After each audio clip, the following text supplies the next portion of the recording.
Every day it seems like there's some new giant breach, some massive new vulnerability, some country getting completely destroyed by a cyber attack, and it's just getting ridiculous.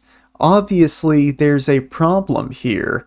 So, in this little video, we're going to explore what's the problem with cybersecurity.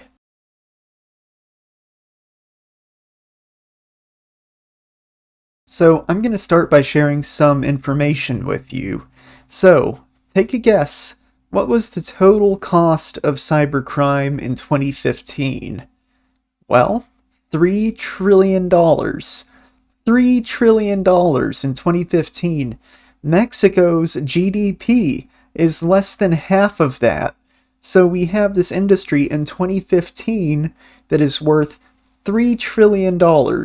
It is one of the biggest industries, period. And guess what it's going to be by 2025? 10 trillion. $10 trillion. That is an annual amount. By 2025, cybercrime will be outperforming Apple's total net value. That is just insane. And then, of course, there's the increase in cyber incidents. So, in 2022, the FBI received over 800,000 complaints of cybersecurity incidents. That is insane. And then, of course, getting more into the details, there's ransomware. Ransomware saw a 13% spike in 2022, which is more than the last 5 years combined. So this is really starting to get out of hand. And of course, looking at data breaches, there was 1,800 publicly reported data breaches in the first half of 2022. And it exposed over 817 million records. That is ridiculous. And I could go on and on. The statistics paint a very clear story here. Something is fundamentally wrong with the way that we're doing cybersecurity across the world. So, let's talk about why that is.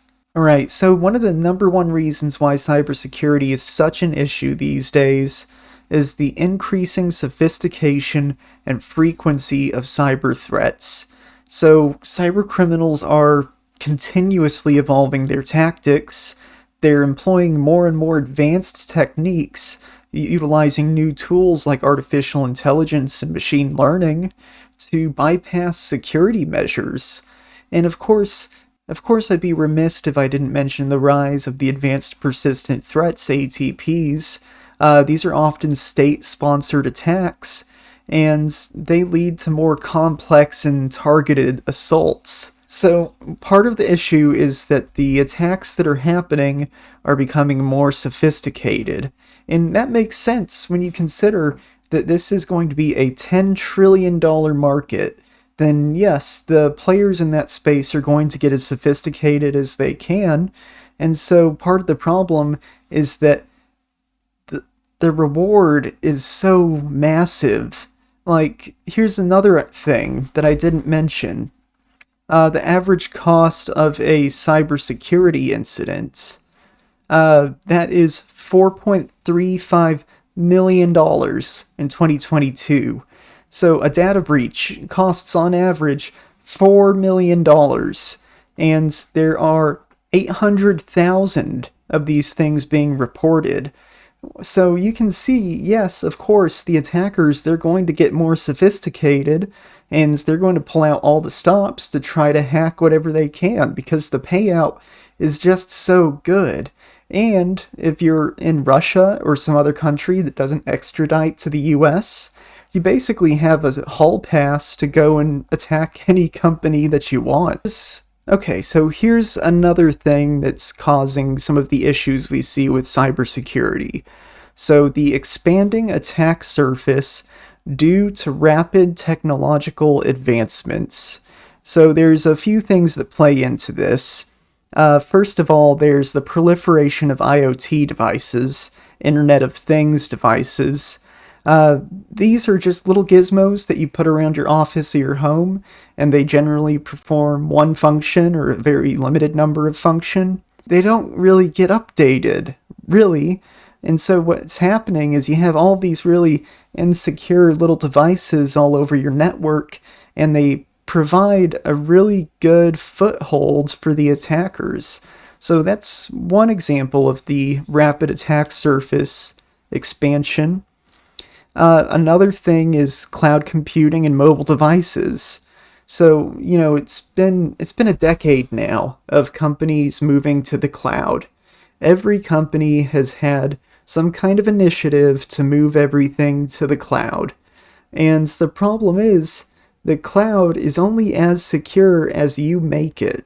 What I mean is that by default, cloud computing resources are not very secure. That's true on Azure, that's true on AWS, that's true on GCP. Uh, by default, cloud stuff just isn't very secure. Be, you have to have someone who specializes in securing those platforms in order to go about it safely. And we're going to talk a little bit more about the workforce shortage here in a moment. But my point is that we have almost every company is trying to move something to the cloud for the last decade. And very few of those companies have people who are specialized in securing things in whatever public cloud or private cloud instances that they want to use. And then mobile devices, like I mentioned. Mobile devices are generally a pretty big threat, mostly because the majority of mobile devices are not owned and managed by the companies that are using them. The majority of mobile devices are BOYD, bring your own device. And what that means is that the mobile device with access to company resources, the device that's interacting with resources, is not managed by the company.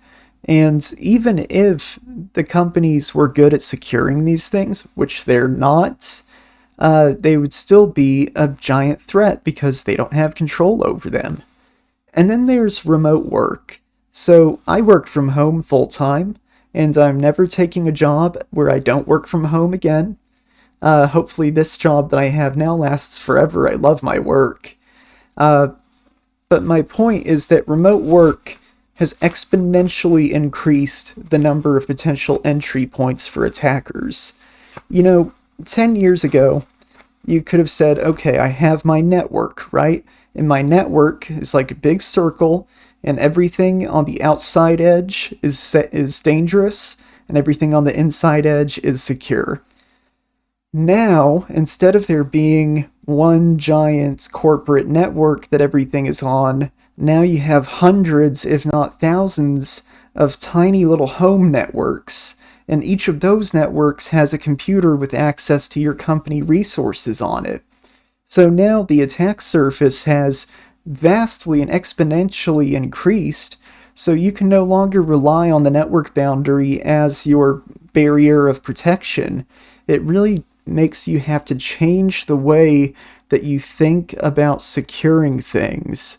And part of that is that identity is the new network boundary. Problem is, a lot of these companies who are having to have people work from home don't know that. And if they do know it, they don't have the talent necessary to do it safely. So those are just a few reasons why the attack surface has vastly increased over the last decade. And that is one reason why we see the increase in cybercrime targeting businesses, because it has just simply become a lot easier than it used to be. And then, what I think is the biggest issue with cybersecurity is human error and a lack of cybersecurity awareness. The human factor, despite everything that I've just listed off, the human factor is the weakest link in cybersecurity. And because there are all these new avenues of attacking a system, well, the human element becomes all that much more important. But, things like phishing attacks, social engineering, weak passwords, And remember, a weak password is bad because identity is the new network boundary. So things like weak passwords, accidental data leaks, a lot of this stems from insufficient cybersecurity awareness training among employees and users. Here's the thing. I have only worked for one company in my career that did cybersecurity training right. Just one. And I've done work for dozens of companies. I've helped secure dozens of business environments. There's only been one that did cybersecurity training right. Again, the human error is the biggest issue with cybersecurity. And it's not because I'm not trying to insult the common man's intelligence. This is not about how smart you are. This is about how much you care. And the fact of the matter is, the vast majority of people do not care that they play a critical part in cybersecurity. The vast majority of people say, oh, that's my security engineer's problem. That's my security team's problem. They worry about security, so I don't have to. And that's just categorically never going to work. That's just not at all how this type of thing is going to get fixed.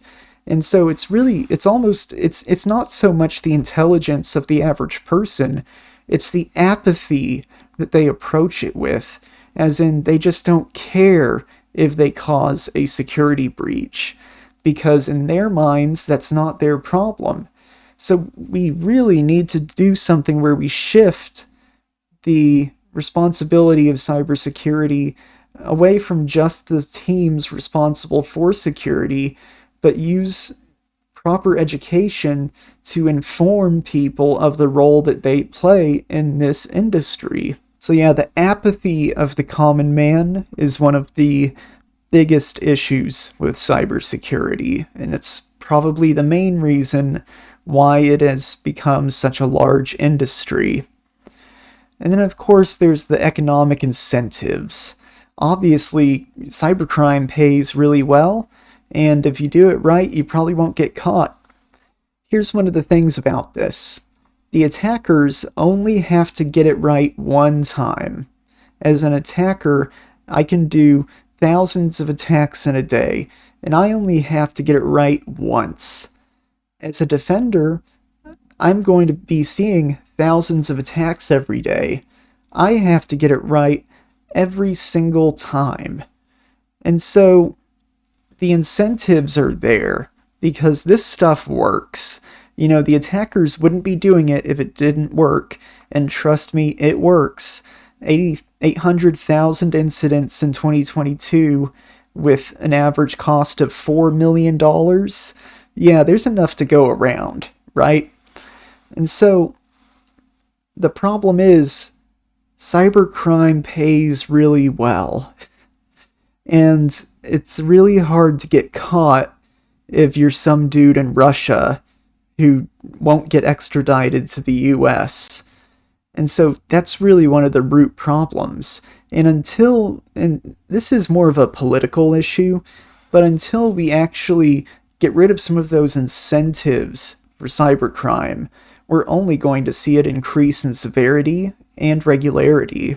Alright, and the final problem with cybersecurity is that there's a shortage of cybersecurity professionals and resources. There's a global shortage of skilled cybersecurity professionals, and this is leading to under-resourced security teams within companies. The talent gap makes it challenging to implement effective security strategies. It makes it difficult to monitor networks, and it makes it very difficult to respond to incidents promptly. You know, when you look at it, I have some numbers here. So in 2022, there is a cybersecurity workforce gap of 26.2%, and that equals out to about 3.4 million cybersecurity jobs that are unfilled. Now, a lot of people ask me, how do I get into cybersecurity? You know, I hear all the time that it pays well and that everyone's hiring. It's weird. It's weird because the vast majority of cybersecurity jobs that are on the market right now, the unfilled positions, most of those are senior roles. And it's kind of top heavy because the majority of open positions are all high level or senior roles. There's not really very many entry level positions. And I say entry level. Cybersecurity is not an entry level industry. I was a systems administrator before I became a cybersecurity professional, and it's just not something you go into straight out of college. It's really not. And so the problem is we have all these people who are getting into cybersecurity, who want to get into cybersecurity, but there's just no jobs for them. And because they can't get that experience because there's no jobs, then we have this vast pool of senior level jobs that aren't getting filled because nobody has experience. And it's a very top heavy kind of problem. So, yeah, those are the reasons why cybersecurity is such a hot mess these days. It really boils down to the human element. It boils down to people not putting up entry level jobs. It boils down to people paying out massive ransoms. It boils down to people having apathy about cybersecurity. It boils down to the fact that people have changed the way they work, and now there are many, many people in many different places for one company, and companies have been slow to change the way they think about security because a lot of companies that I've seen still think the network boundary is the boundary between them and an attacker. It's just not. That was 10 years ago. And you know what else was 10 years ago? 10 years ago, cyber crime was a $3 trillion market. 10 years ago. Next year, it's going to be a $10 trillion market. Let that sink in. That's more than 5 times Mexico's GDP. So, we're in a bad situation. But I do think that there's a way to fix it. But for that, you're going to have to tune into my next video. Thank you for watching. I hope you enjoyed. My name is Patrick. Like and subscribe if you want to see more content like this. I'll catch you in the next one.